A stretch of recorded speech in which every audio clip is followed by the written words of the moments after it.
If you're on the coin, you coin, prep it, discount it to 3 mana, play it on 3. So now you have a 6/6 taunt on 3 that heals you and summons another thing. You are totally fine that you lost the tempo of turn 2. That is fine. That is not a problem. Yeah, there's a lot of prepare cards that I feel like the ideal prepare cost is whatever cuts it in half. There's a few that you're interested in reducing to 1 or 0, but a whole bunch of them, because of the extra mana discount you get, it just sets up very cleanly to like prepare the turn before, do it the turn after. Welcome to episode 553 of Concede, our Hearthstone podcast dedicated to making the competitive side of the game more accessible to you. It is Wednesday, July 1st, 2026 in the evening. Coming to you from Nomagon, Ohio, it's me, Edelweiss. From Teldrassil, California, we have Megesa. Hello. And from all around the world, we have you, dear listeners. This week's episode is brought to you by our producers, Number Theory, Kresh, Beef Squatch, David P., Jeremy T., Bottlecaps, Grumpy Monk, The Burger Club, Kirk Regan, May, NY Kiwi, Spine, Grizzly Bear, and by our patrons of the week, Alteras and Leaf. You can go to patreon.com/CoinConcede to get perks like a thank you at the top of the show, bonus post-show content, early access to new episodes, and help support the show in the process. And if you'd like to support the show but cannot do so monetarily, please consider leaving us a 5-star review on your podcast feed of choice, as it always helps other people find the show. You may have noticed, of course, that Wicked Good is unfortunately not here. He's traveling, had to take a break this week, but hope his travels are going well. And we are doing superlatives this week, so he did leave us with his picks for that. Also, I want to note, just in case, if you hear anything on my microphone, it's because I've got my fan on, because it's quite hot where I am right now, and I don't want my PC to overheat. So probably won't pick up, but you never know. So Life and Ladder, not a ton going on. We talked about the theory crafting last week. The Brawl is happening, which we'll discuss. Well, actually, I guess we'll just sort of discuss now. I guess that's kind of it, unless we were going to discuss it in news. But yeah. I guess we can just briefly, for anyone who wasn't sure of the format, the pre-release Brawl this time is only Escape from Violet Hold cards, not even core cards, just only Escape from Violet Hold. But all of the commons are granted to everyone for the duration of the pre-release Brawl. So you can play with any of those if you haven't, don't have a pre-order, stuff like that. But then any packs that you open get you other cards that you can play with. And you might be wondering, how in the world does that work? Because there's just not enough cards in a class to make a deck. Well, you can mix cards from any class into a deck. So picking your class really only affects your hero power. Yeah. And so one of the things that I tried, which it looks like you did as well, for the Mug and Z thing with the hero powers, did spells. There's obviously a much bigger pool of spells you can do. And you also can do weapons. I happen to get both legendary weapons, so that helps significantly. It's tricky because you lose a couple of things that like give you minions to hand, which are what you get to discount. But let me tell you, that druid weapon with the discount, very, very good. Yeah, I did not get that, so I was playing the other half of Mug Z. I didn't have either of the weapons, the legendary weapons. So I was playing the all minion half. Mm-hmm. There's not a ton of battle cries in the deck that I had that I wanted to double, but you don't need to have the whole deck be battle cries you want to double, because it's just every 5th. You do need to pay attention to the thing in the corner, unlike when we were theory crafting, but it was easier when it wasn't, we're streaming, we're having to worry about all of that type of situation. I had Scarlet Recruiter and Vigilant Sentry. Vigilant Sentry is the paladin one that if you're running no neutrals, it summons 3/2/3 taunts. Or if you double its battle cry, it's 5/2/3 taunts. That is a lot, yeah. That's a lot, and you can mix it with any class in this Brawl, as long as you don't put any neutrals in. You can also double Lotus Troublemaker, which we'll talk more about, but Lotus Troublemaker is the one that shoots a bunch of 2-damage missiles at things, depending on how many 2-cost cards you've played while it's in hand. And Disguised Watchman, when it's a doubled battle cry, is just a 4 damage AoE on their side that goes through Divine Shields and Death Rattles and stuff, so that's pretty good. leaves Hmm. behind a 2/4, but whatever. Uh, so if they have a Vigilant Sentry, then you're like, haha, not anymore. I also had Warp Tooth, not because it synergizes particularly with that deck, but just because it's really good. Warp Tooth Yeah. is the warrior charge patches that if 3 characters are damaged, which could just be from trading off on your turn, it recruits from your deck and it can charge. That's the 3/3 that can charge. Yeah. Extra nice when you've got Hogger and can get 2 of them out, right? I think that's Yes. gonna be a little silly.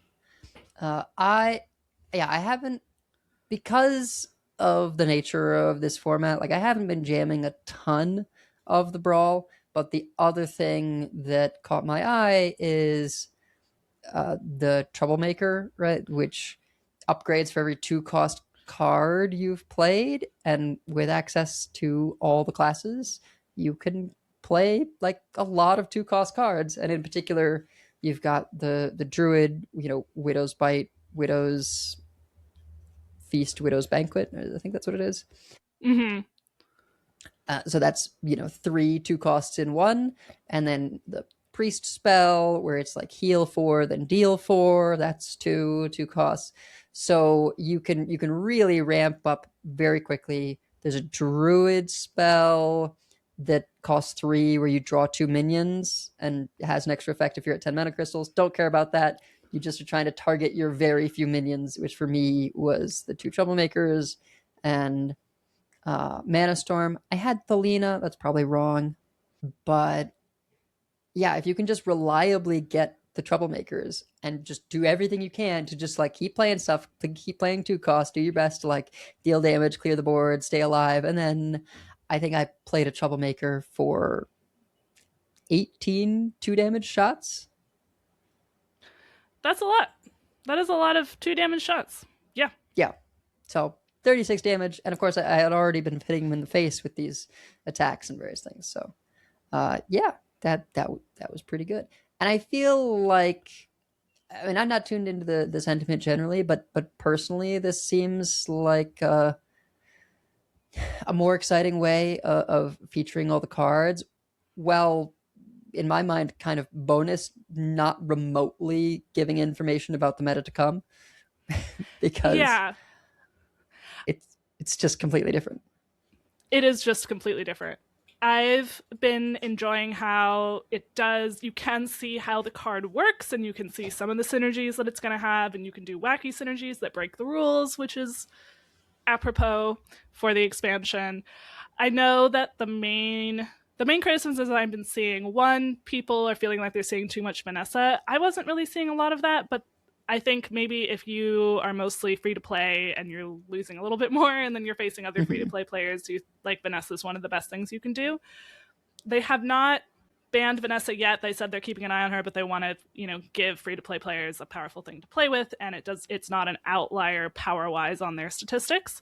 Mm-hmm. It just feels that way when it pops off against you, I think. Is Right. Because it's splashy when it's winning you the game or losing you the game, as the case may be.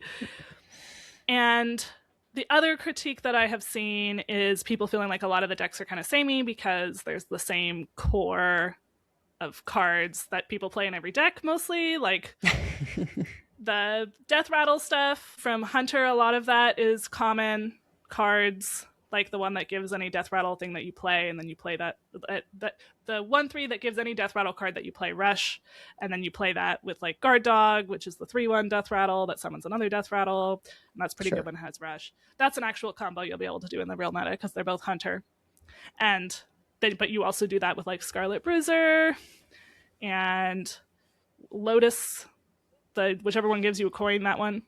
Yeah. That one I've definitely been feeling like it's good for your curve when your whole deck it costs 2, but it's not like amazing just in general, which was interesting. Has been kind of my feeling about it. So I can see those criticisms, but I've been having more fun with it than I had with previous ones, because I feel like in previous brawls it's still kind of samey in that there's like one free to play deck that everyone's playing, and then there's like a few really strong decks if you got a pre-order and happened to open all of a particular package. What I like about this is that it's much easier to get a competitive deck without having opened all of a package. So if I just open Mugsy, now I can do a bunch of stuff with just that card. I don't need a bunch of other cards that go with it to have been opened necessarily.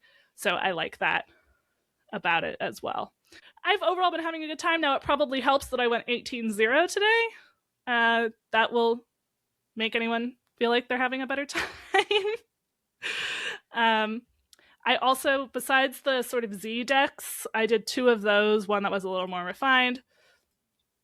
I also did a Void Soul deck, because I just happened to open everything for that, including Trastath, which is the legendary. Yeah, I'm very curious how that went because you don't get the Fell Hunter, but you do have the Priest replay Death Rattle. So Yes, although I didn't even run that because I wasn't thinking about it, but that would have been good. And if I do it again, I'll definitely run that. I was just winning with Trastath without even getting to the 10 drops. Like, I had a lot of cheap spells I could do with Vanessa. I had a lot of pressure from the demons. Hold Them Off has been seeing a lot of play. That's the priest, like, lifesteal prepare card. So we have a lot of minions. sure. We just put that on anything and heal to full. And Trastath, so she's the 1/1 rush that gains the stats of any demon that you summon while she's in play. You just play a few Void Souls with her, and she gets enormous, even if they're not big ones. Yeah. I also had Captive Nathrazim, which was a little awkward. That's the 10-drop prepare. But they can't play anything once you get it out, unless they're playing like a mug deck. And it's a huge spike if you have the time to prepare to get Trastath out, which I had a lot of healing with this, with the Hold Them Off. I had Frost Shatter that froze just for draw. I had Holy Embrace. I had Demonic Confinement, which makes something dormant. So I had a lot of stall, and then I had a bunch of prepare, and I had Jailbird for all my prepare, and then I could just like pop off with all of my prepare. Also Soothsayer. Soothsayer is the 7-drop, 6/6 taunt, Death Rattle, heal your hero, and summon a 6-drop. Yeah. The card is just good.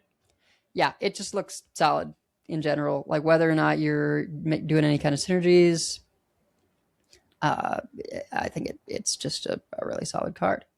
Someone saying in chat they opened Mana Storm. I definitely have enjoyed Mana Storm. I know Wicked also got Mana Storm.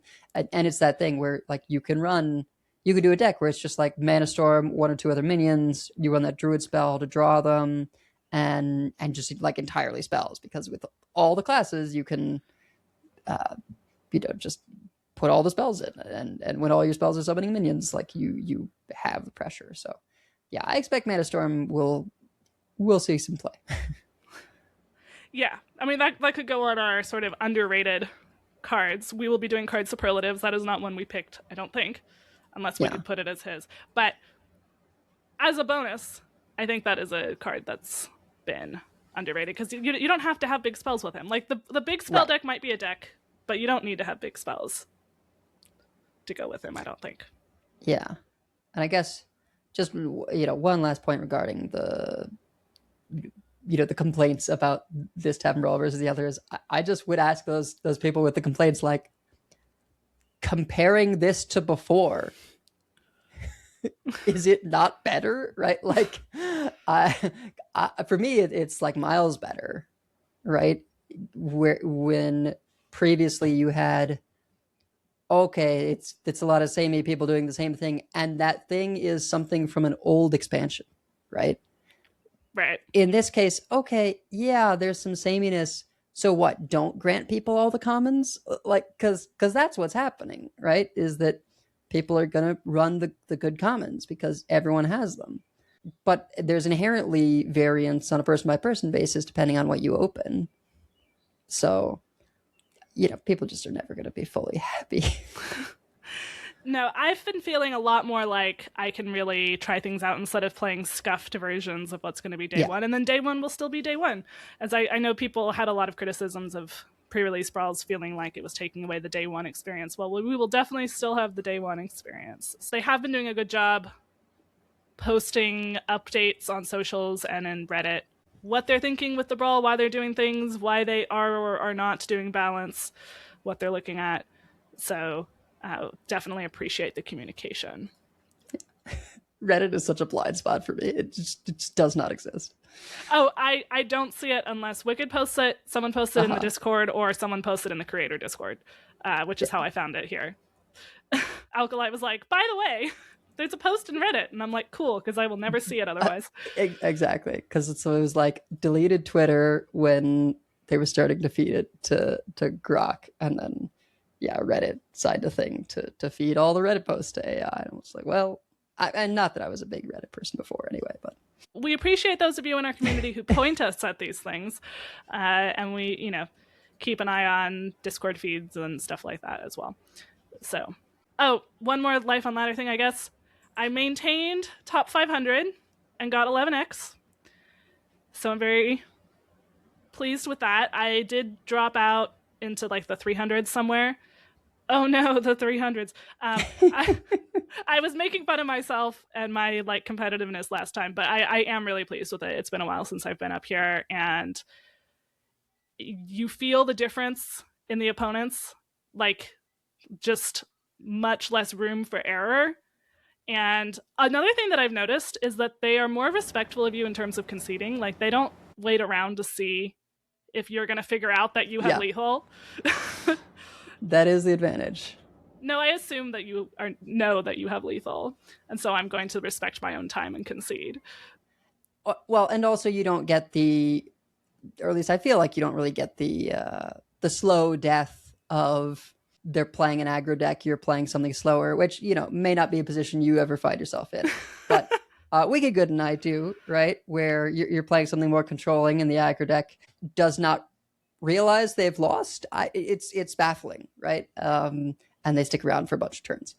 When you're in top 300, that doesn't happen so much. But yes, nope. Congratulations. They concede. And the other side that I get is if I'm playing aggro and I get like an amazing 1-2-3, and they clearly haven't drawn what they need to counter it, they'll just leave. Like half the time. if I have the perfect nuts curve and they don't have anything, they just leave, which is not necessarily something to recommend, but I think it's just a time and numbers game, and so they're like, you know what?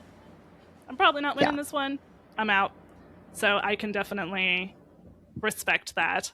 And it's not that people make no mistakes, but definitely fewer. So I can feel that. But the Dude Paladin is feeling really good. The one really bad matchup is Demon Hunter. There was like a day when there was a bunch of Demon Hunters, and then they kind of went away again. I have still been keeping the 3-1 Divine Shield that buffs the health for Demon Hunters, because I feel like it makes that matchup a little better, and Warriors, because they have a lot of like 1 damage AoE or like 1 damage pings also. So having that extra health is helpful. And there was a bit where rogues were running fan, right? Yeah, rogues are sometimes running fan, less than they were, but there was a bit when all the rogues were running fan, and so like being able to survive a fan was definitely helpful. You can't survive coin into Apu still, but unless you buffed the health twice. Sure. And it seems like they always have like turn 4 coin Apu. It's like, all right, I can do what you do and leave now. just wait for all the extra coins. It's gonna be something. Yeah, it is gonna be something. But yeah, I think we have a patch to talk about, and then we have some superlatives to get to. Gadgets and Gazette always gets the scoop. So 36.0 is the expansion patch, but of course the expansion will not be live until Tuesday, July 7th. But we do still have some changes now. So this adds everything into the client that'll be done for Escape from Violet Hold, but that is not live yet. But you can open your Escape from Violet Hold packs now if you want to do them for the pre-release brawl. Reminder, don't open standard packs or class packs yet if you want them to have new cards in them, because they will not have new cards in them until the expansion launches. Only Escape from Violet Hold packs right now will have new cards in it, so keep that in mind. Also, the pre-purchase Mega Bundle right now has Signature Vanessa the Ringleader as well. We mentioned that last week. Make sure that if you bought a Mega Bundle before that happened but haven't logged in, make sure you log in before the 7th in order to get that. Otherwise, you won't get it. So that's a small number of people, but just make sure you do that. There will be a rewards track refresh. You'll be able to see that in the client once the expansion launches, but there's going to be, as usual, a lot of things on the rewards track. I won't go through and list every single thing, but some of the things that will be on there are packs, golden packs, Ratcatcher Diamond Legendary card, Vanessa Golden Legendary card, Warden Maev, some epics, cosmetic coins, coinbacks, hero skins. A lot of that is from that is all from the Tavern Pass option. And then the free rewards, Warden Maev will be free for everyone, and some of the other cards that'll be free, like Golden Reckless Detective, Golden Solitary Prisoner, Golden Pickpocket, a bunch of packs, Golden Disguised Executioner, which we will mention, Escape Artist, stuff like that. And then gold, of course. Warden Maev is a card that I don't know. Like, I could see a world where there's a particular deck that's able to capitalize on it, because +3/+3 is a lot. But Dormant for one turn is also a lot. So we'll have to see if she finds a home. I'm just not sure. Yeah, and I could see her also finding a home later, because there is also she might find a home as a combo enabler at some point as well, because she could keep a piece safe on the board. Right, yeah. Turn it into a 2-turn thing. For aggro, yeah, we'll have to see. I mean, we know that like Hatchery Helper has turned out to be better than, not Hatchery Helper, Hatch Ceremony. I said this wrong on the podcast last week, and now it's wrong in my head because when I was editing it and hearing it wrong. Hatching Ceremony, there we go. The 3-mana Paladin spell that gives +2/+2 at the end of your next turn. Like, having that delayed buff was actually not so bad. Right. Like, even with a dude paladin, I was finding it being okay to lose board like really early and then get a swing with a bunch of buffs a little bit later. So I could see that being an argument for Maev, and if you tempo her out, it is hard to kill her. But Dormant, we'll have to see what that's actually like when we play it. It makes sense kind of thematically that she and Vanessa are the 2 free legendaries, because we have the mastermind of the prison and the mastermind of escaping as the 2 free legendaries. Like, makes thematic sense. There will be deck recipe updates. There'll be ones from Escape from Violet Hold, and then other ones featuring cards from Cataclysm. So the older ones. The newer ones, some of them we played in Theory Crafting, and they all had a bunch of new cards, new archetypes. There's obviously going to be lots of other places to find decks. We'll be collating some in a spreadsheet in our Discord or at offcurve.com. There's also, all of the stat sites, Vicious Syndicate. We'll be posting things in our Discord, etc. There is the pre-release Tavern Brawl active now. We already talked about that. There's also community days if you're listening to this live. Note on the community days, those are giving packs from older expansions because the trial cards are running out on the 7th. Lost City and Emerald Dream trial cards, those are going away because they were only for Cataclysm. So this is an opportunity to earn packs of those expansions if you didn't have much of a collection there beforehand.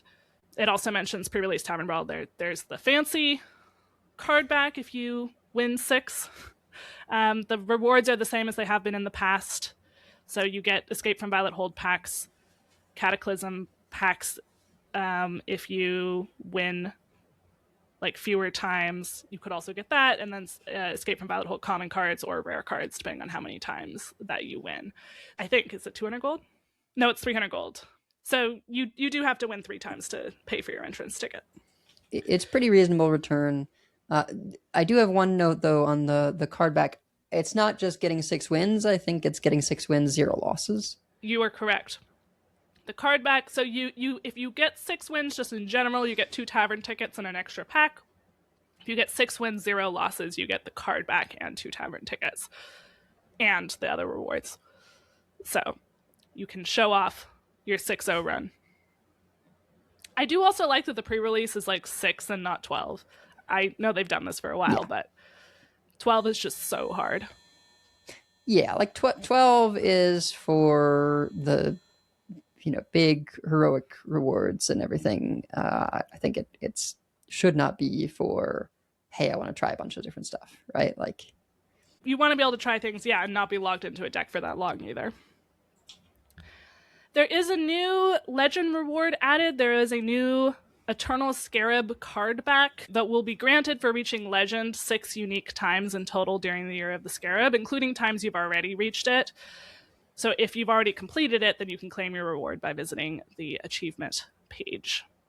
I think you would have had to reach legend in July already to have already completed it. So if you got a day 1 legend, congratulations.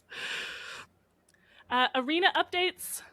So a new arena season has begun. It is using cards from Violet Hold, Timeways, Whizbang's Workshop, Festival of Legends, Murder at Castle Nathria, the core set, and the event set. So that is another way to play with the new cards early, is that you can draft them in Arena.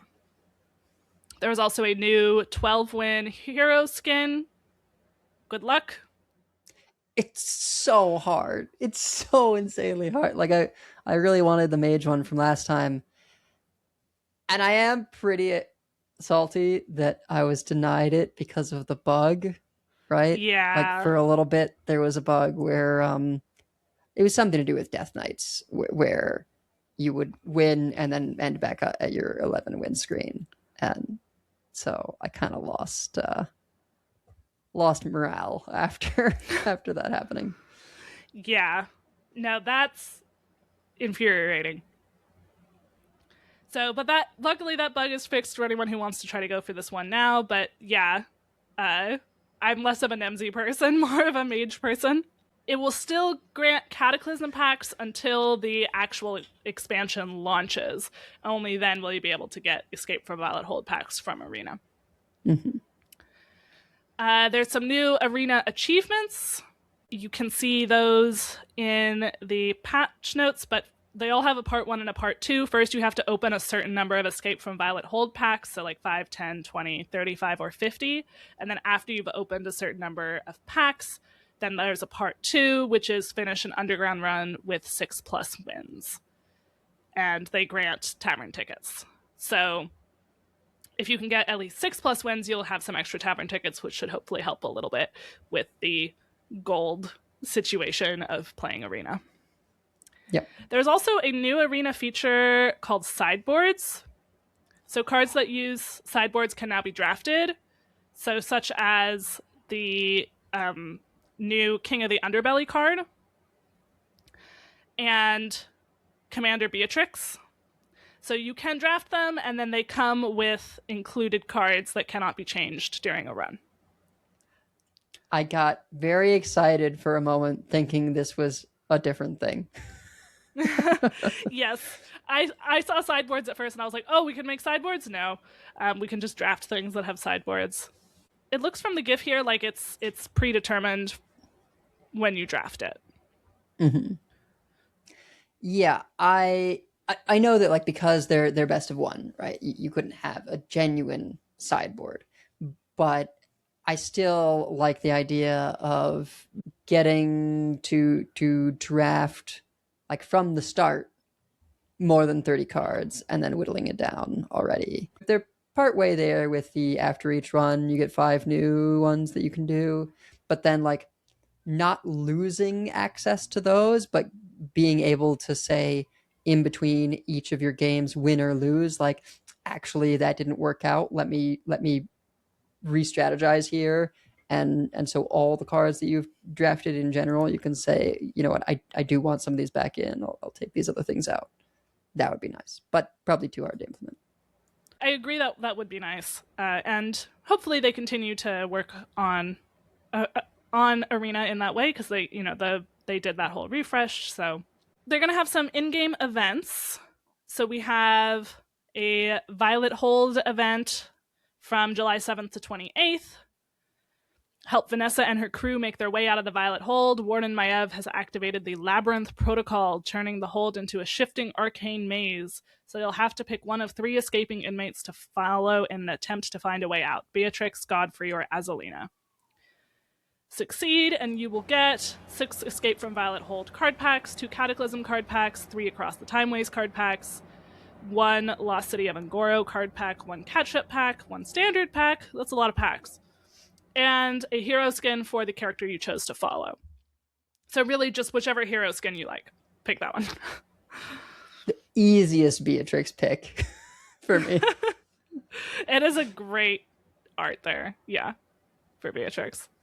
I think also just as a character, I like her the best. She is very cool. There will be another event afterwards called Sand Lane Medicine, which is based around Prison Doctor Thelena. That will be a shorter event that grants some cards and a hero skin. So common, rare, and epic cards. Now, as I mentioned, those trial cards, the Dream City trial cards are expiring, but they will be giving 2 free catch-up packs after Escape from Violet Hold launches. So for quite a while, you have from July 7th until patch 36.4 to claim the first catch-up pack, and the second catch-up pack, as already mentioned, comes from the Violet Hold in-game event detailed above, running from July 7th to 28th. And I'm sure there will also be deals in the shop for more catch-up packs. I don't know that for sure, but I'm sure there will be. And lastly, there's a Cataclysm pack in the BattleNet shop, so go there. They call it a mystery reward. It's just a Cataclysm pack. Well, there isn't there also, or maybe we talked about this last week, there's that thing where you can like purchase a bunch of rune stones and get a free legendary or something. Actually, I do still see it there now. It says limited time offer. So if you're listening to this, you can go check before you buy the Mega Bundle, because that would just net you an extra legendary if you do it with the Violet Hold Runestone Contraband, if that is still on offer. And Darkmoon Treasures, Maiev, Mythic Hero Skin. It is a super cool hero skin. She like transforms. She looks different for Priest and Rogue. It is a Darkmoon Fair, alas. As usual, it's very unlikely that you will get the big reward unless you pay for the full thing. If it is worth it to you as a full bundle, go in with that mindset. Even the board looks different depending on whether you're Priest or Rogue. Interesting. And then after that, there will be another Darkmoon Fair with a Kwanzu owl pet. Yep. But we saw in the theory casting that there's some Wuxia skins, and I think those will be in the shop. And those all looked cool. And they were really cool. So, if you like the regular hero skins, they looked really pretty. So if you like to, I don't even know how to word this, just like direct purchase, right? If you like to spend money on the product you want, like directly. Anyway, yeah, we have harped on those enough. Yeah. There's a bunch of bug fixes. I'm not going to read all of these. They fixed a bug where Confront the Tol'vir could incorrectly target friendly minions when replaying 1 cost choose 1 cards. I saw that happen and was confused. Fixed a bug where the target of Confront the Tol'vir could die before the spell resolved. Fixed a bug where Petal Peddler did not grant +1/+1 to another dragon when it was the last end of turn effect minion played. And a bunch of other things. Quite a few things here, actually. As well as Battlegrounds and general bug fixes about like achievements and rewards track awards. All right. So that is everything in the patch notes. Yeah. Juicy patch notes. So, the only thing going on, but fair amount of stuff. But we have superlatives. We do.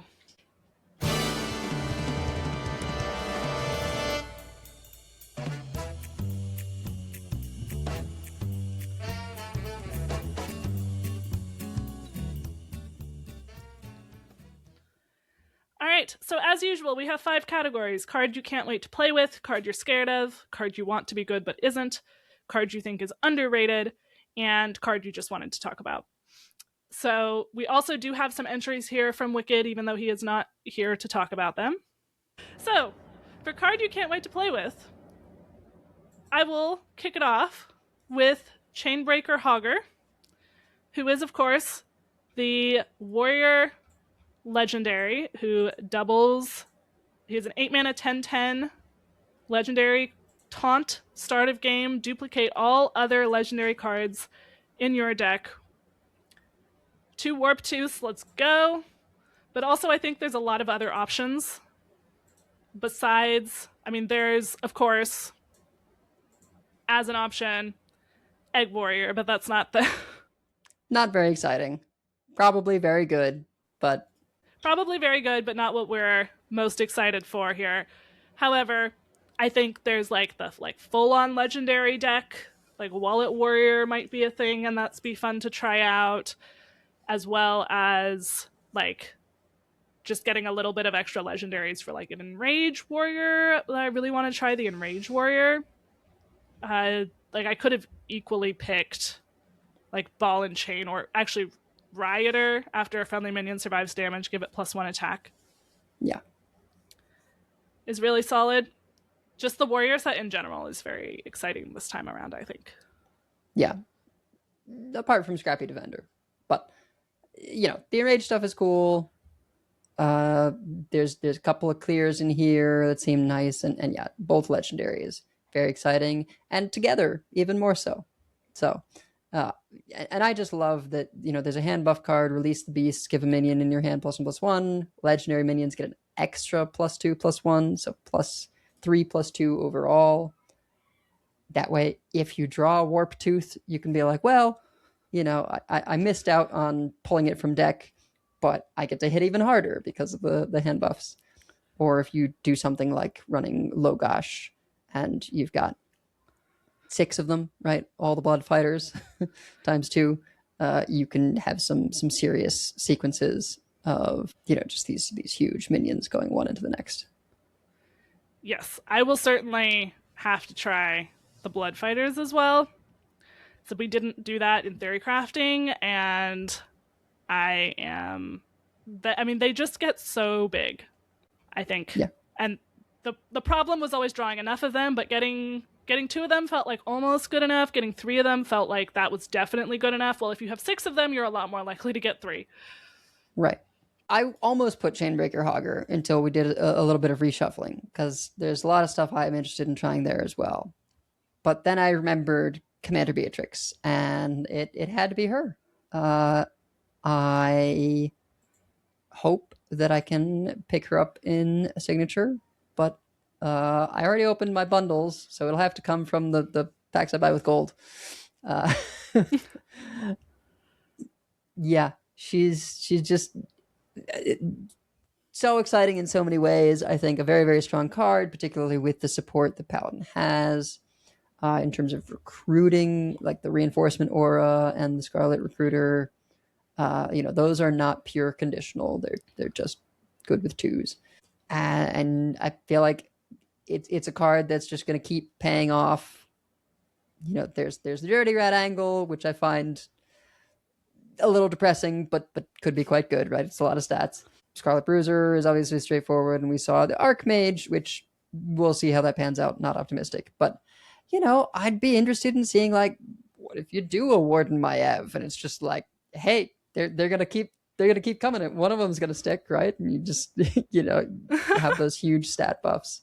It just really is going to have us looking at 2 drops until she rotates, saying, you know, well, what if I had 10 of these? I even tried building a Doomsayer theory craft, but I think fortunately it didn't seem like it would be very good. Yeah. Which Turbo is Fog, yeah. for the best. But I mean, you know, maybe it'll be good and then I'll be sorry. But it was fun to theory craft. The ultimate, just like, well, sink 7 damage into this or clear the board. Okay, do it again. Okay, do it again. Okay. Like, Reinforcement Aura plus Doomsayer seems like just the most obnoxious thing to play into. But Paladin would actually need a combo win condition for that to be worth doing. And right now, they're convoluted as hell. Right. There's the infinite thing with the weapon, and then you have the 2-drop that gains the attack of your weapon, and then Blood you use Raider. Judgment to give it to something else. Judgment or Dissolving Ooze. Yeah. Or Dissolving Ooze. Or you could have both. You can also put Judgment there to stop them from clearing your Doomsayer, because you make their stuff have 0 attack. so they can't Right. trade into your Doomsayer. Yeah. So I think That's like there hilarious. might be something there. There's Ursul with like Shaladrisil or the 7-mana spell. Yeah, that's not an OTK, but I mean, we saw when that was a thing in Standard how powerful it could be to just have, as long as you can corrupt the Shaladrisil first, 3 waves of that is a lot of stuff. You could run Vama to corrupt it, right? I think it's the kind of thing that we'll just have to keep an eye on of like, well, doing this with Doomsayer is possible. We'll see if down the line there is, a payoff that makes that worth doing. Yeah. There was someone had posted a very funny clip from Theory Crafting where they actually got that combo off with the infinite attack minion, except they accidentally misclicked and did judgment on the wrong minion. So instead of like clicking on the thing with infinite attack so that everything else would have infinite attack, they clicked on their other minion that they wanted to get infinite attack, so then nothing had infinite attack, and they were like, no. Oops. I can't remember which streamer that was, but if it was Silver Name, that would be just the funniest thing because he already has all those clips of the mage spell turning the wrong thing into another minion. honestly, it might be in Trollden. I haven't watched the latest Trollden since Theory Crafting. Yeah. But it seems like the kind of thing that would have been picked for Trollden. Yeah. But then we have from Wicked Good, Soothsayer. He says, because I'm a degenerate priest main, and this is a degenerate priest card. It's very good. I think we talked about it a bit either before the show or at the start of the show, right? How just it's good. Like for whatever. It's a brick wall that heals you. Yeah. You can get it out on 4 or on 3 on the coin. It's right, so it's the 7-mana prepare, taunt, death rattle, restore 6 health to your hero, summon a random 6-cost minion, and it's the 6/6. If you're on the coin, you coin, prep it, discount it to 3 mana, play it on 3. So now you have a 6/6 taunt on 3 that heals you and summons another thing. You are totally fine that you lost the tempo of turn 2. That is fine. That is not a problem. Yeah. Even if you're on the play, you play this on 4, not a problem. And late in the game, you can just play it for full mana. But the fact that you can kind of cheat it out with the prepare, it does so much. Like what I've been finding in the pre-release brawl is what you want your prepare card to do to make up for the fact that you lost tempo last turn. And this does that, for sure. Yeah. Yeah, there's a lot of prepare cards that I feel like the ideal prepare cost is whatever cuts it in half. There's a few that you're interested in reducing to 1 or 0, right? But a whole bunch of them, if you can reduce it by half, that's plenty.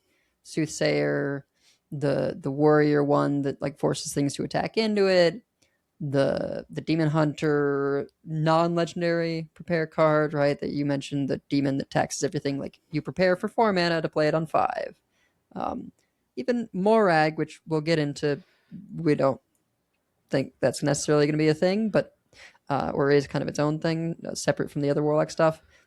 Again, 10 cost, prepare on 4 to play on 5. Like there's a lot of these things where you think, oh god, that's really expensive. But if you're just considering the curve, because of the extra mana discount you get, it just sets up very cleanly to like prepare the turn before, do it the turn after.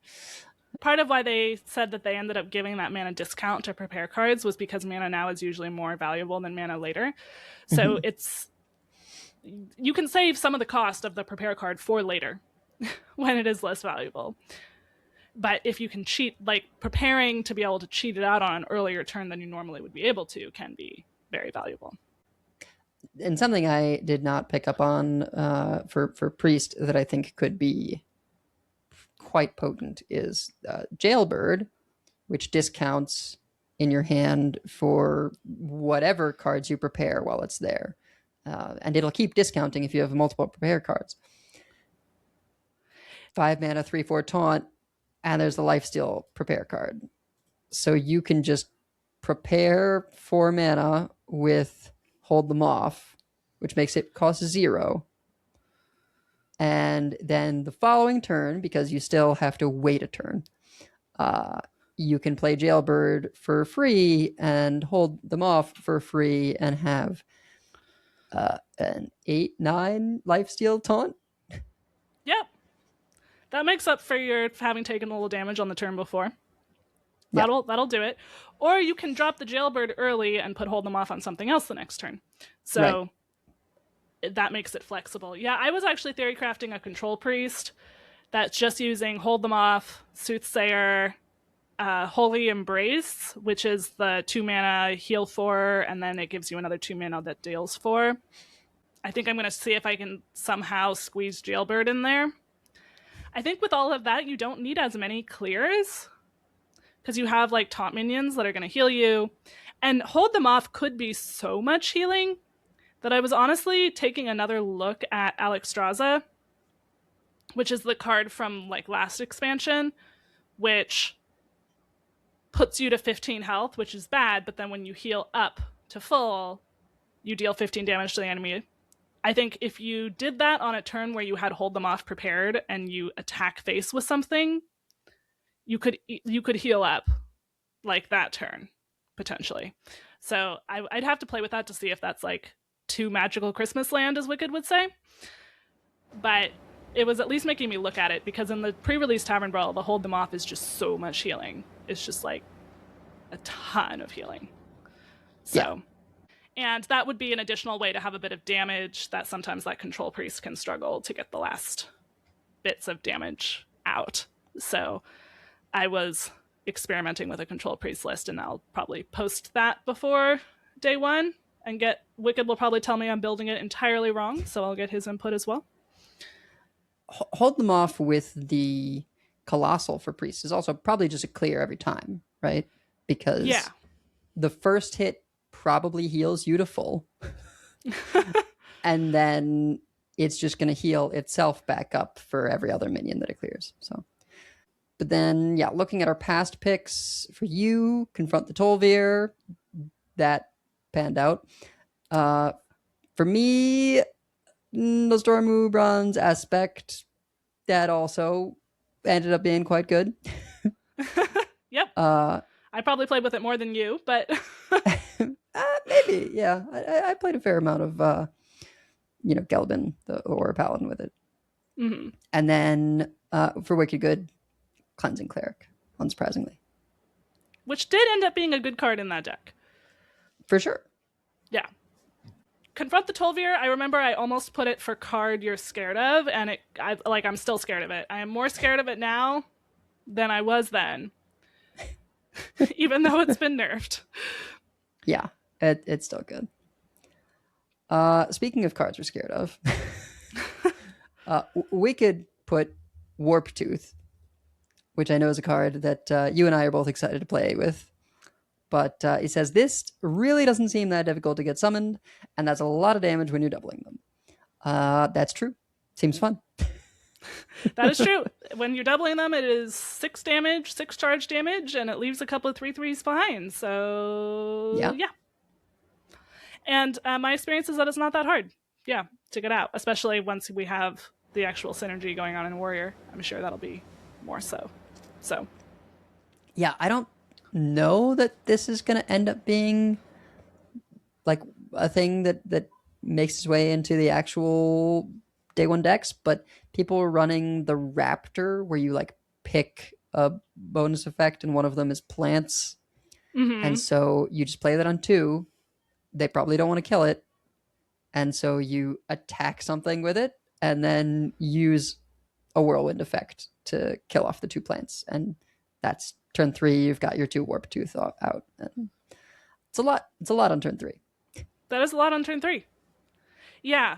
Looking at what are the most efficient ways to get this out early, because it definitely is something where the earlier you can get it out, the more insane it is.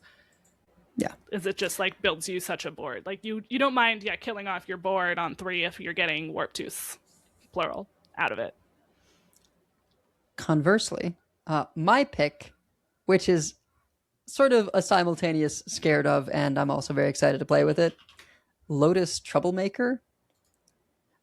3 mana, 2/2. Battle Cry, deal 2 damage to a random enemy, and it upgrades every time you play a 2-cost card. I was talking about that in terms of the Tavern Brawl. I think even without the Tavern Brawl shenanigans, you can get this very, very high. And I don't know yet whether it's going to be something you build around or if it's just going to be in rogue decks and be kept in the mulligan and deal a ton of damage. Yeah, I could see it either way. Because there are just a lot of 2 costs that you want to run anyway, right? Like, if I just look at Rogue, like, there's things that were clearly meant to go with this, like Thieves' Tools, but we don't necessarily need that. If you are building around it, Jade Guardians has been doing very well in the Brawl as well. That's the get 2 random 8-cost minions. They cost 1 less for each card you played for 2 mana this game. But we've got Lotus Bookie, Nab, deal 3 damage to a minion if it dies, shuffle a copy into your deck. That costs 2. Blackpaw's Whip, the weapon, is often going to cost 2. If we look at cards in general, you can prepare any 4-cost spell.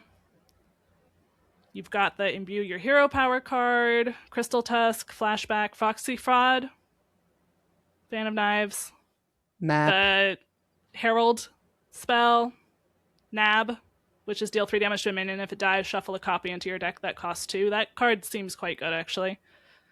Yeah. There's a lot of stuff, and because it is a generation class, you've got Imbue Hero Power can give you more sometimes. The Herald spells can give you more sometimes. Vanessa obviously can give you more. So there's a lot of ways where it just happens to get upgraded because you didn't need to play it yet. And basically, it's going to be this thing where either you're eventually forced to play it, and it maybe clears the board for you and saves your life. And if you're not forced to play it, you just sit on it as long as you can, trying to apply pressure until eventually it pyroblasts the opponent. And it's not hard to pyroblast the opponent because that's just 5 shots. Which is only 4 cards. Because it starts at 1. So I think it's going to be that thing where you keep it in the opener because it's so nice to have. And even if you don't, sometimes you'll just pick it up in the mid game and it'll get a few upgrades and like, yeah, I mentioned it when this was first revealed, that the Death Knight card, that's Double Frost, 6 mana, 5/5, Double Frost rune that eats 5 corpses, up to 5 corpses, to do yes. 2 Chimera shots. Manipulator. There it is. Yeah, you know, a staple of Triple Frost burn decks, right? There's a lot of hoops you jump through that do happen sort of passively, but it's a 6 mana card that caps at 5 shots of 2 damage. And yeah, Lotus Troublemaker is just like, no, you just do your thing, and eventually, you know, you may be getting 10 shots. It's just gonna end a lot of games. Yeah, absolutely. Yeah, this is where I'm like, okay, they obviously... Well, I was going to say they obviously couldn't have printed this with Shadow Step, but I do believe that you would have to be upgraded again after being bounced. So it even then is not that dangerous, but yeah. Well, for card that I'm scared of, I almost put this for card I can't wait to play with. It is, I will just find Hunter, Arcane Tripwire, which is one of the shuffle-in spells for Hunter. The 3 mana, deal 5 damage, split among all enemies, shuffle 2 spells into your deck that do it again when drawn.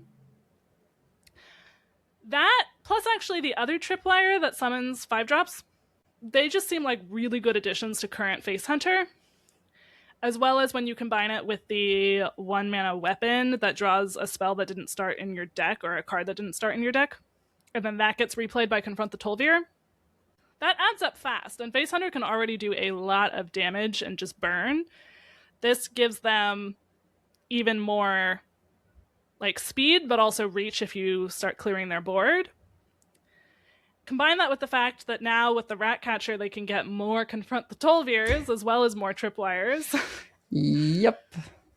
And Face Hunter's looking pretty scary, I have to say. Yeah, like I guess it slows down maybe a little bit, but then gets just even more reach. And I think a crucial element is that I think you'll see like the Sands of Time builds slipping away and things going for much more of a no, I want to draw the cards in my deck because I want to get to Ratcatcher, I want to get to the Tripwires, and so it'll be, I think, much more focused on just consistently doing the things that it put in its deck. Yeah. So we'll really be, maybe we're running Underbelly Network just for additional draw. That's been all over the Tavern Brawl because it's a common source of draw. Mm-hmm. It's the location that summons a 2/1 rat with Death Rattle, draw a card. It's a loot hoarder, but a beast. It's a loot hoarder, but a beast. The Death Rattle stuff, like Black Market Overseer, whenever you play a Death Rattle minion, give it Rush, and the Guard Dog I mentioned earlier, like those are really nice on the Brawl. That seems like a perfectly good little combo. I don't know if we're doing that in Face Hunter per se, because we want to have lots and lots of 1-drops, but we do get the 1/3 back. So, and we have Sizzling Cinder. That might be a different deck, but people were fitting 10 new cards into Face Hunter in Theory Crafting and then just murdering people very easily. Yeah.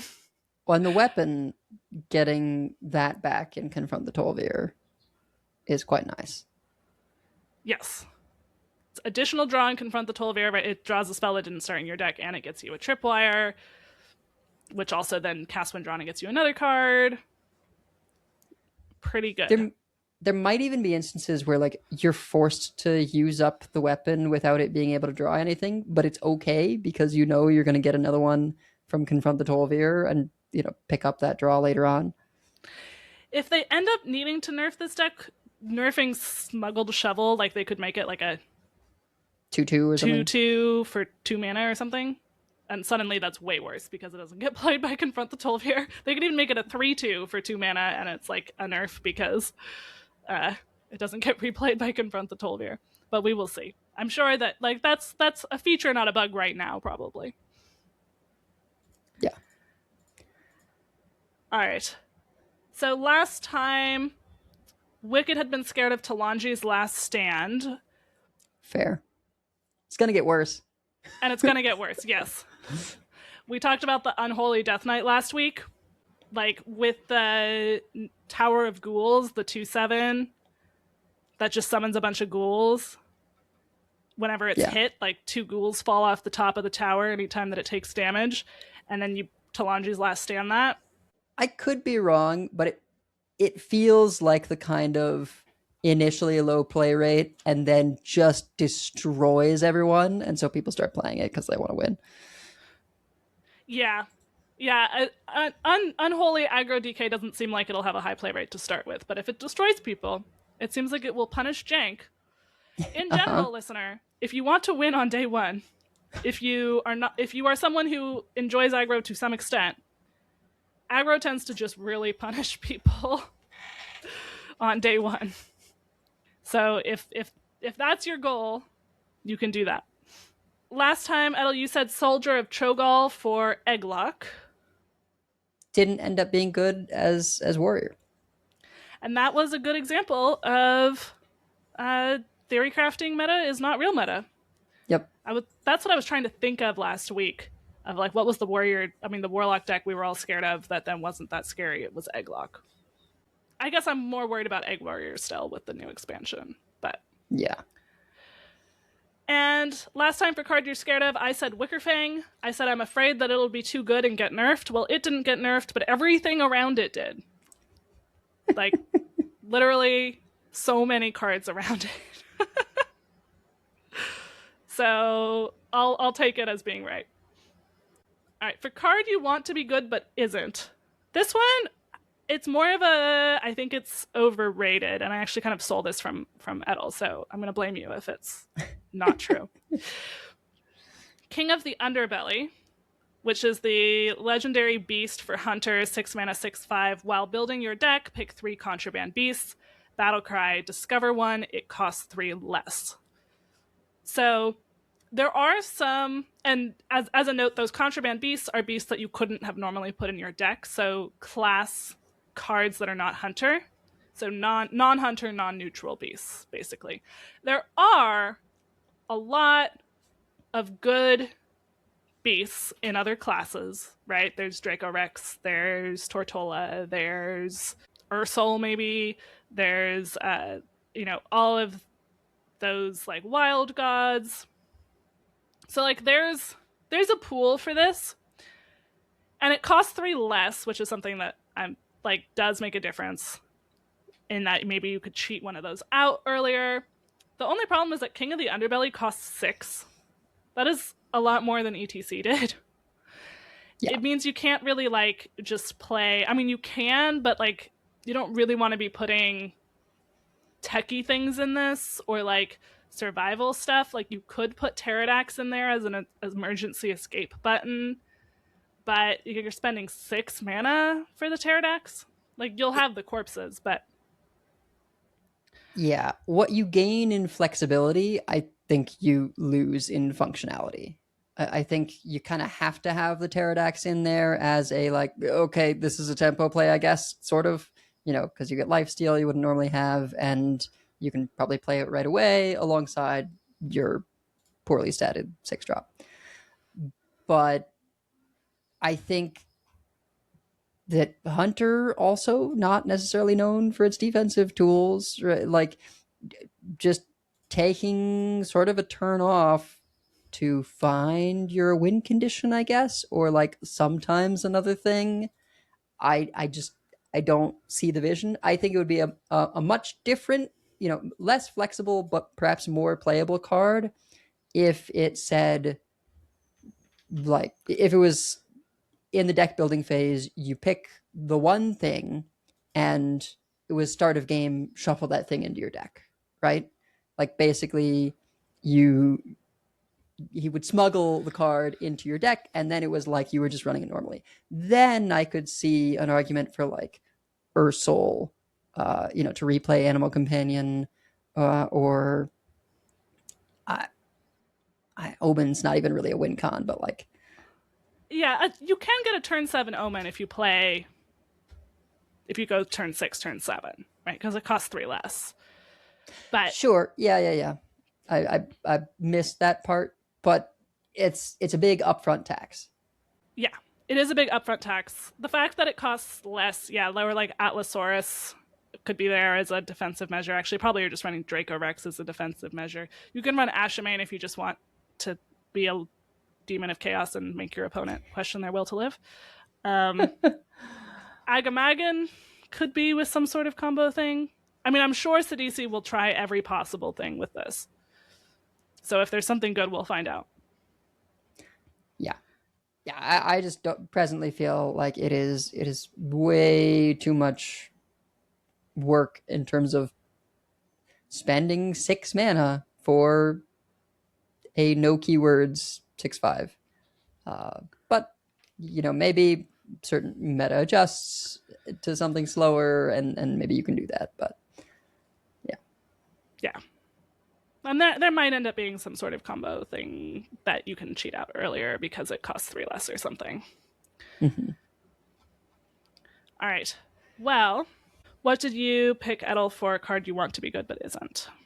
With a heavy heart, I picked the DK Rule Breaker Blood Doctor Thelina because it is not start of game. And unlike Aya, who you can just sort of include, and when you get her, it's great, and if not, your deck is about other things, Blood Doctor Thelina kind of wants you to build specifically around her, and presently, DK does not have a functional way to targeted draw her. If you use, Finality, I think it's called, the Imbue card, to draw an undead, well, then you've just made your original hero power no longer synergize with Thelina, and also she has to be your only undead, which is really hard to do in Death Knight. yeah, it feels extremely tricky to try and consistently get her out. Maybe someone will figure out a way to do it. Maybe we just saw the poor unlucky souls during theory crafting for whom this was like the bottom card or in the bottom 10. But the decks they built just looked utterly non-functional. Now, maybe there is a deck out there where it does serve an Aya-like position, where it just is an extra hero power you get to do stuff with, and you're not built around her specifically. It's just extra nice benefit. Maybe. But when you've got the card that refreshes your hero power, and you really want that to refresh 2 hero powers, right? Like it just, yeah, this was one where in theory crafting I was like, oh, this is gonna be a problem. I was seeing those people with it in the very bottom of their deck, and yeah, I hope I'm wrong on this, but I'm concerned that it is as it appeared. I'm sure that if you're wrong, you will figure it out, because you will still be trying. It's Death Knight with a blood rune on it. You will be trying it. Oh yeah, for sure. Yeah. Well, Wicked Good put Morag. He says, just seems win more given what Warlock is likely to be doing. Morag, again, is the 10 mana 6/5 legendary demon from Warlock. Prepare Death Rattle, summon a random demon from your deck, give it Death Rattle, summon Morag. I have to agree in that we just never wanted to or had time to play him or needed to play him. Yeah, it seemed like you would prepare on 4 to ideally play it on 5, except every turn after you prepared, there was something else you wanted to do, at least in the Godfrey deck, because your deck is all about drawing cards, which is a nombo with something that's recruiting out of your deck. Maybe it finds its own home that is sort of separate from the Godfrey stuff, but Godfrey just seems so strong that maybe you just pass on this for a while. Yeah, I think it would have to be a different deck, and I don't know that we're doing a different deck, at least not to start with. But there could be a recruit big demons at some point. It's just, yeah. You also have to draw it, and you're running other demons. You can't target to draw it, so you can't, your whole deck has to also function without it, right? So you can play Talon. You can play Talon, that's true. If you're It's really... a 10 cost, so... Yeah. It will be the highest. All right. Last time, for card you want to be good but isn't, I said Vironoth. I think we can safely say that was true. You said Chromatus. Same. For people who were like, what even was Chromatus? It was the Colossal for Paladin. What did that do? You don't remember? Exactly. And Wicked Good picked Schism. Yep. I did make, because of course I did, I was theory crafting today, I made a quest priest because there's that new Holy and Shadow spell. And I also put Soothsayer in it, and I was like, I can just schism the Soothsayer. And I put Kalia Menethil in it to resurrect Soothsayer, because she just brings back your highest cost minion, which actually will be Soothsayer, not the quest reward, but that's fine. I mean, honestly, that could possibly even just go in quest priest, although you want to play some more expensive things that are battle cries like Medivh. But getting more Soothsayers seems good. So I mean, there was that egg priest for a bit, and so that used Schism. Chromatus, people figured out how to play with it when they randomly generate it, which is you have a halfway full board, so you actually just don't summon the appendage that gives it taunt, which means that it can't be killed. So Chromatus just has taunt and protects the other appendages. It's very funny. But the optimal number of board spaces, I think, is, since taunt is always the one that gets excluded first. So if you have it needs 5 spots, right? So if you have 3 minions in play, that's the optimal way to, or minions in play or other things taking up board spots. Yeah, when it came to Viranath, I mean, it might have its chance with the doubling battle cries shaman, since you have to play a deck of all minions. So like, just figure it out anyway. It might. There might be a way to make it exactly 100. That was, of course, if the total cost of your starting minions was 100, split 100 stats among minions in your deck. And if you do double that, that's hilarious. So, Yeah. All right. For card that we think is underrated, Wicked picked another priest card. And nobody was surprised. Nobody was surprised. And he picked Spectre of Despair, which is a 2-mana 2/6 undead Draenei with Taunt, can't attack. And he says a 2/6 unblockable is going to be good whenever Control Priest is a thing, even if it isn't right now. Yeah, I don't think unblockable was the word he meant to use there, but yeah, you know what he means, right? Like, yeah. It's just a big wall. And, you know, if Resuscitate makes a resurgence, it's a nice thing to resurrect. It sure is a nice thing to resurrect. Oh, that's giving me more ideas. That would be like a more controlling. If you have like that, the 3-drop lifesteal that does damage to itself. Yep.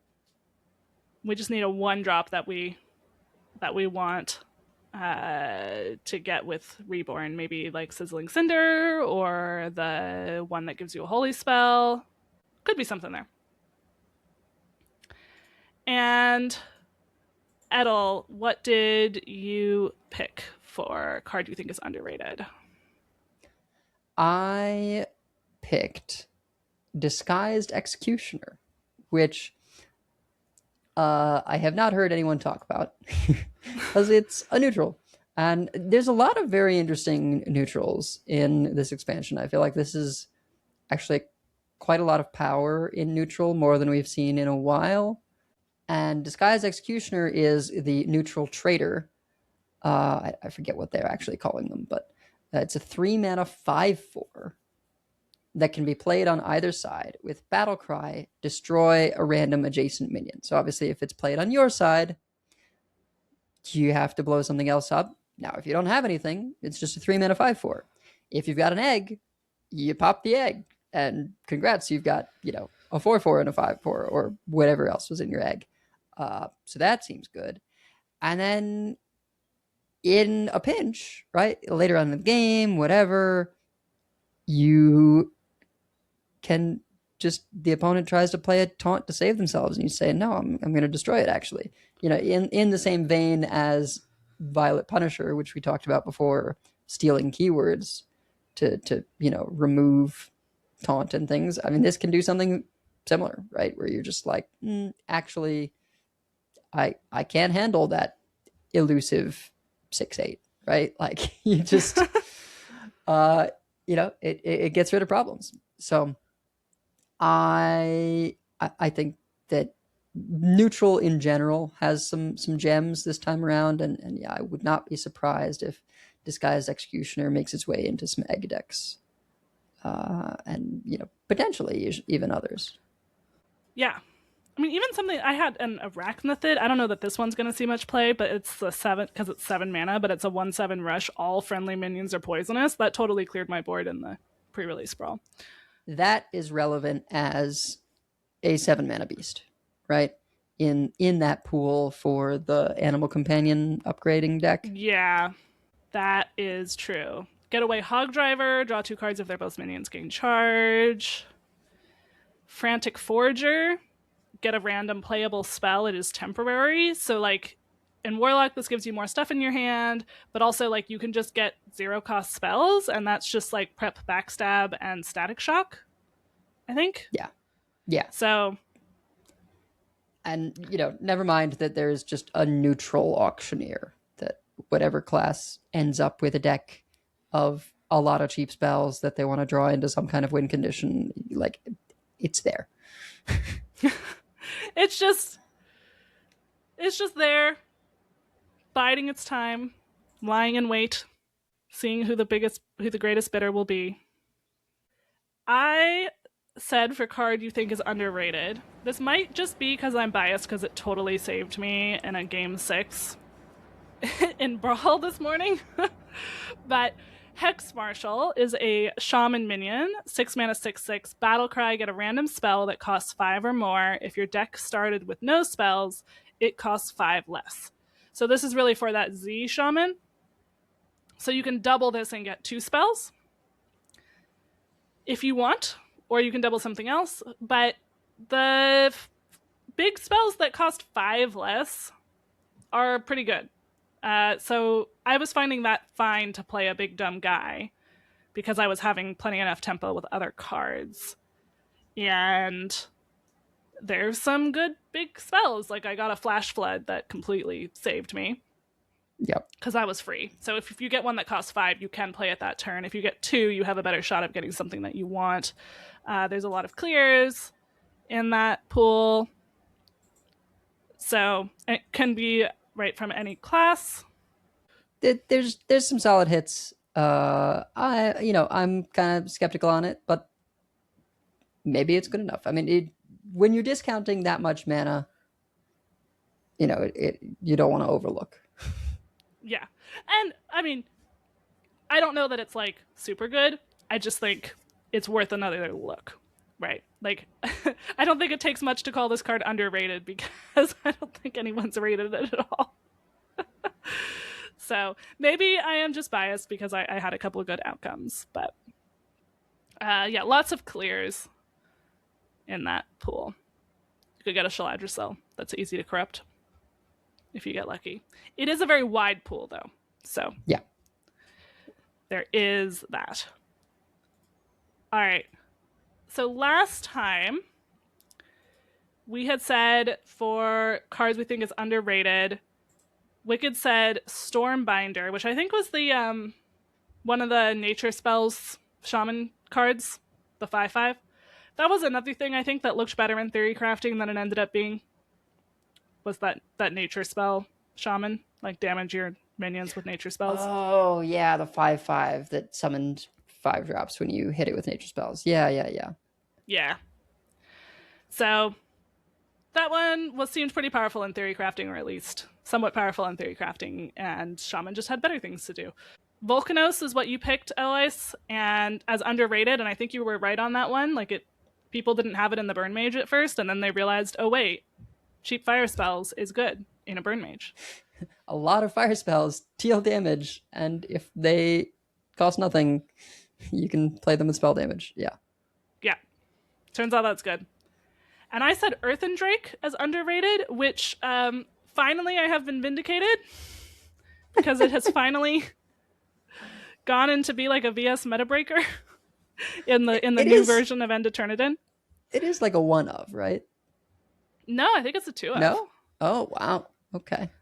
Let me check. But it's at the end of your turn, deal 4 damage to the enemy hero. Because the new End of Eternidin is just very aggressive.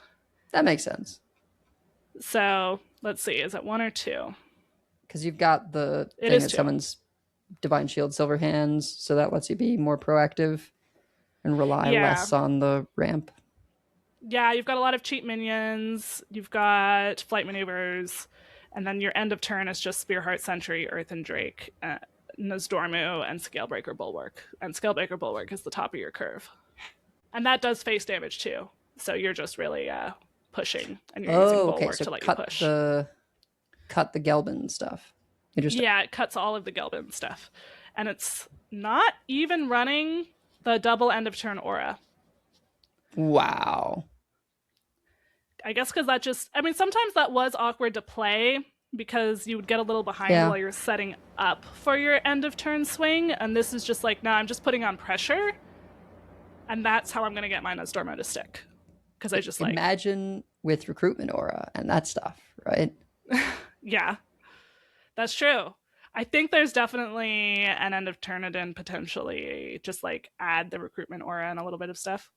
There could be something there. I made like a Holy Spells Paladin because I want it to be a thing so bad with because like with the Spearheart Sentry and just the Beatrix with the Scarlet Bruiser because I was like, so many paladin cards are just holy spells, and they're cheap.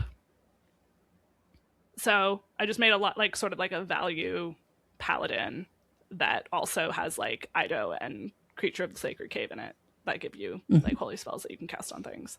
And then I put a little bit of end of turn stuff in it, like Spearheart Sentry obviously gives you holy spells. Put in Nostormu because it's just a good card. I mean, it's probably not as good as just a regular end of turn it in, but I'm gonna try it. If I will post it if it's any good. If I just lose completely horribly, I might not post it. So, all right. But back to cards from this expansion. We lastly have cards that we just wanted to talk about. So I wanted to talk a little bit more about Priest because, of course, I did. Specifically, Undeath Sentence and Karov together, but not necessarily only together. So Undeath Sentence is the 1-mana shadow spell trigger the death rattle of a random friendly minion that died this game. And Karov is the other legendary for Priest. 6 mana, 6/6, death rattle, get 3 1/1 copies of random legendary minions. They cost 1. So when I first saw this, I think Wicked and I both had the reaction of like, are you kidding me? What is this? Because it just seems so random. But you do get 3 of them, and they only cost 1. So it's not a big expenditure, and it's fairly likely, I think, that you would get something usable. Because there's a lot of good battle cries. Or a death rattle that you can then potentially get again with Undeath Sentence. So I think it's worth a look for just more value and shenanigans, and it's certainly going to make Trollden stuff. Whether we actually run it, I don't know. Like, straight Control Priest doesn't have a lot of slots for stuff like this, but there might be at some point like a Death Rattle Priest. That's kind of part of what I wanted to say, was like, I think there might at some point be like a Death Rattle Priest. Also, Undeath Sentence just works well with Soothsayer because it just summons you a 6-drop for 1 mana. So there's not a lot of space unless that's just the win condition is these 3 cards. Plus maybe the core one that resurrects your highest. Because it's very possible that that's just like enough shots in the dark to get the high rolls to win you the game.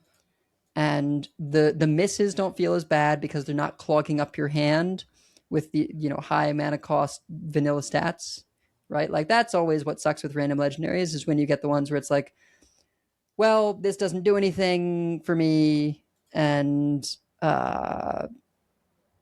it's hard to get out of my hand.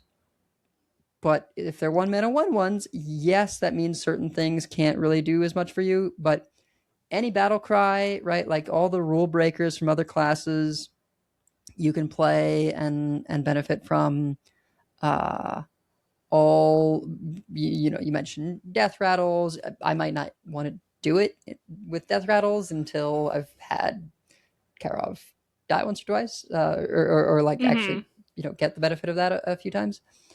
But it's possible that like you could get Escena, you could get Marithra. Like, there's just so many hits where it's kind of silly. I mean, Vanessa.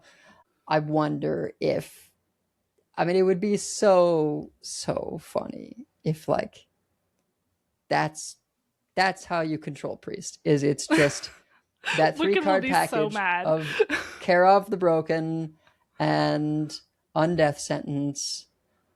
You know, do whatever you need to do defensively, and everything else is defense except for those.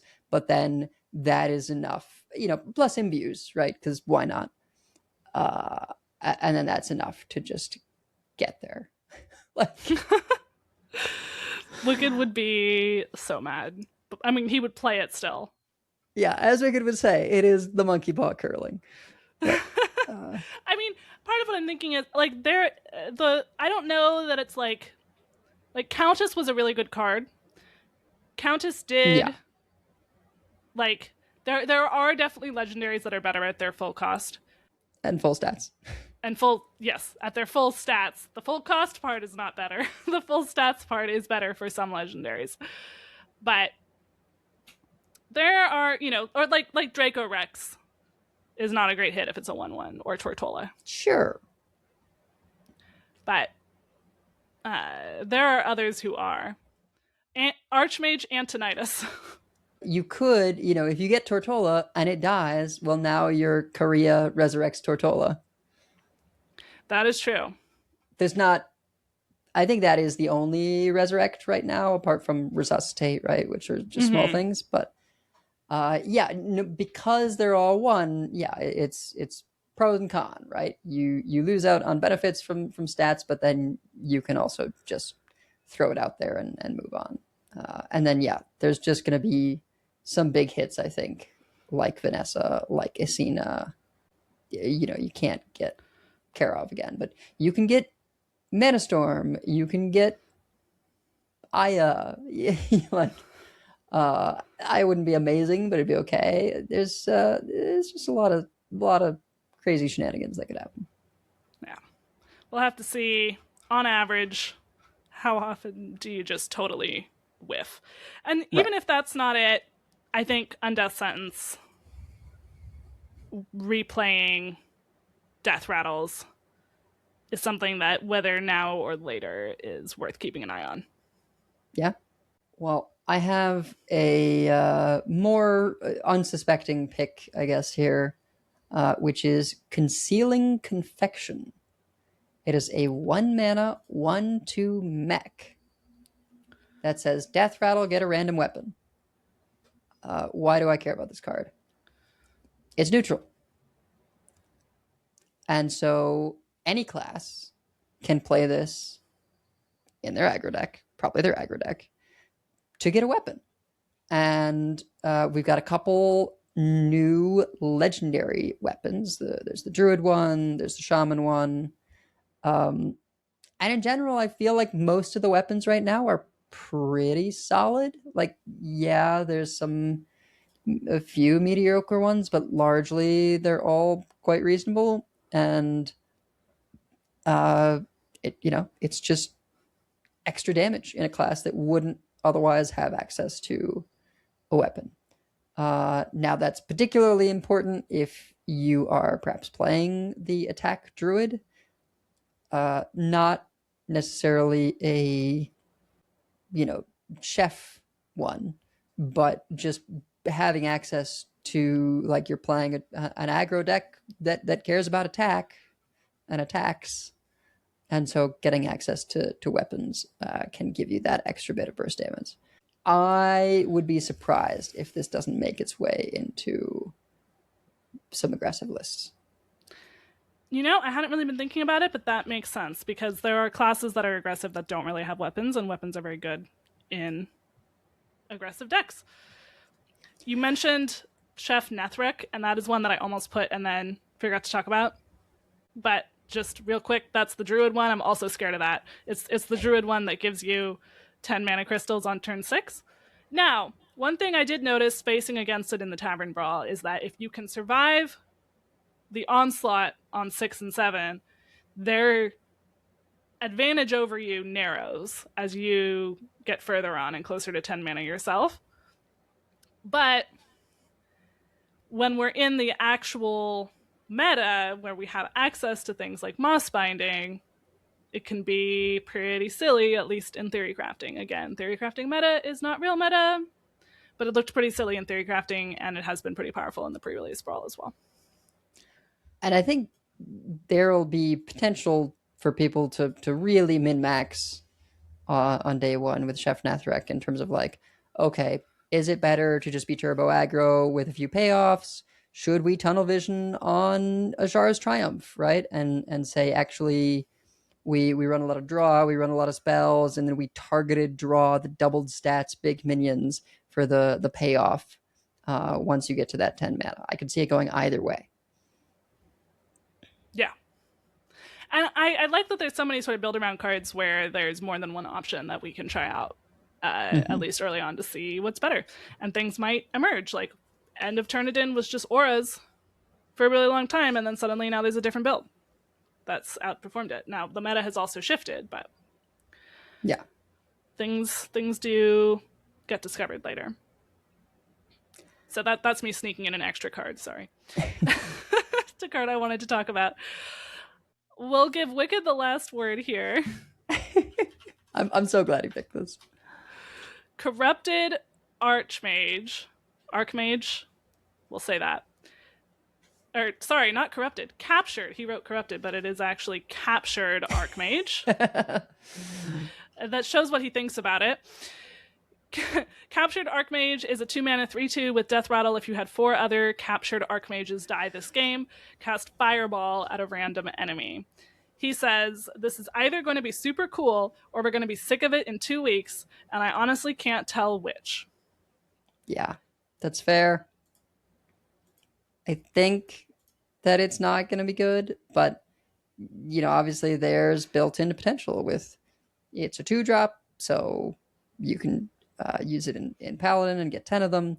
Priest has access to Resuscitate, and basically any class that can make a few copies of this has access to Umbra and Deos and Ysera to be able to, I mean, at minimum, Umbra is 30 damage, right? So if the opponent's board is clear, you play Umbra, and barring, you know, armor or max HP increase, that is lethal.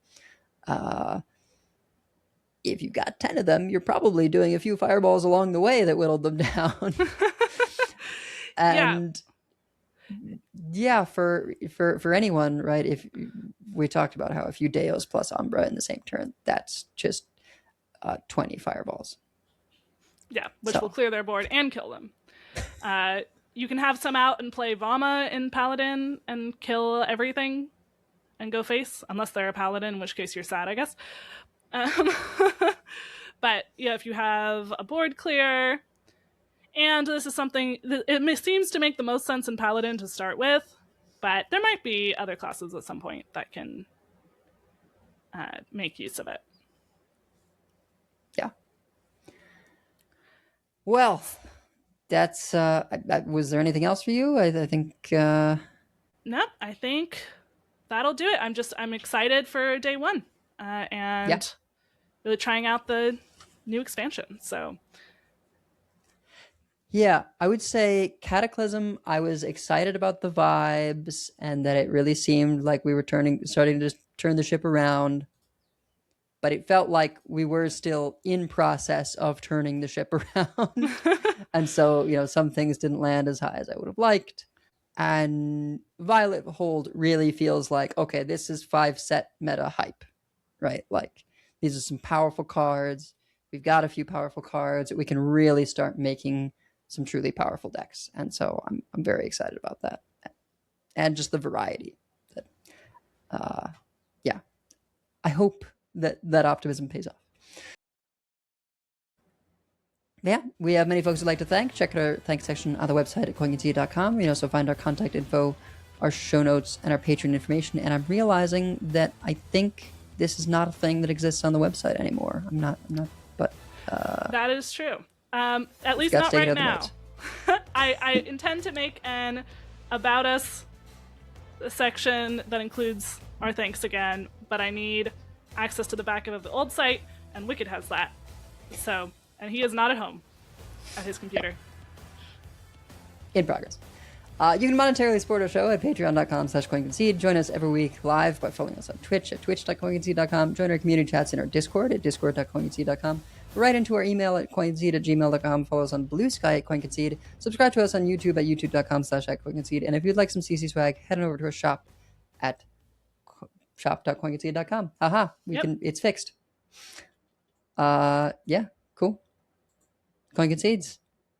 Obviously to Wicked, who's not here. We miss you, buddy. Also, whenever one of us is gone, you sort of see the cracks. We realize there are so many things. Well, I don't think that I ever actually conceded to our listener series winner, which was Joltsy, again. Nice. Back to back. We did find that there was one... the last time we had a back-to-back winner was like Stormwind era. So is quite the achievement. They said they're going to try to go for the first three-peat that we've had in Coin Concede listener series history. But well played, and also Coin Concede to everyone else who was in the listener series. It's always a fun time and very competitive, but welcoming but competitive at the same time, I think. Yeah. Awesome. I would like to Coin Concede to actually Zacho and sort of VS generally. Going through my podcasts, I realized that there hasn't been an episode for quite some time. The last one was in February. So to Zacho and World 8. I know, I understand why there's been a gap. The situation where Zacho lives is quite dire. So hoping he's okay, and miss the show, but glad that the website is still putting out content and everything. So yeah.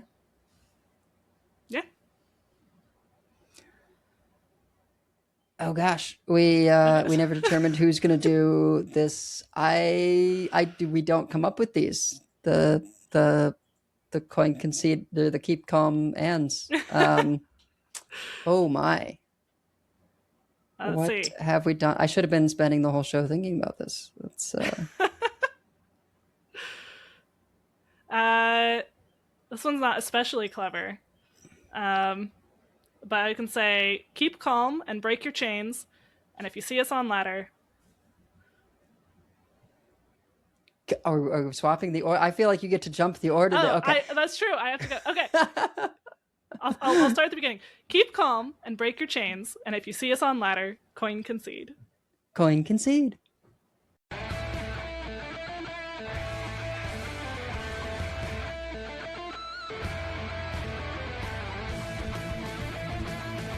All life must end.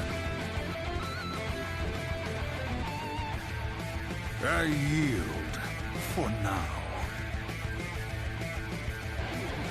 I concede. Well fought. I concede. You win this one. The victory is yours. You have bested me. I give up. You win this one, friend.